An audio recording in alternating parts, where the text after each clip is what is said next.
Today, the 7.6 million millennials in Australia are the largest demographic force.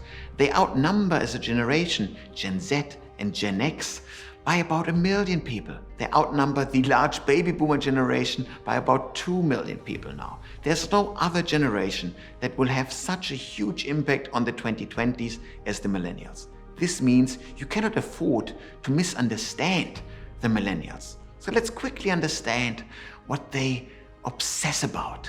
Millennials obsess about purpose. And the problem with purpose, with the meaning of life, if you will, for millennials, is that it doesn't come from religion. They're the most atheistic, most agnostic generation that ever was. So the meaning of life doesn't come from there. The meaning of life also for many millennials doesn't come from the family just yet, because they're only now starting as a group to start their own families. So that really only leaves work as a source for meaning of life. Therefore, millennials obsess about work. Work needs to be meaningful. There are millions of millennials that sit in cushiony, well-paid jobs and they are miserable. Work simply isn't fulfilling enough for them.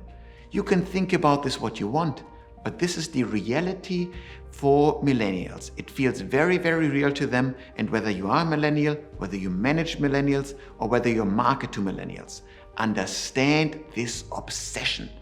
Millennials also fear that they can't provide the same level of physical comfort to their kids that their baby boomer parents were able to provide to them. Millennials grew up in large homes, providing all physical comforts to their kids. So that is hard for millennials to recreate now. But millennials, of course, at the moment live in the inner suburbs of the capital cities in 1 or 2 bedrooms. And once you add a family member, once you add a Zoom room for working from home to the millennial household, all of a sudden, this generation really needs larger homes. So they need to move into a 3 or 4 bedroom house.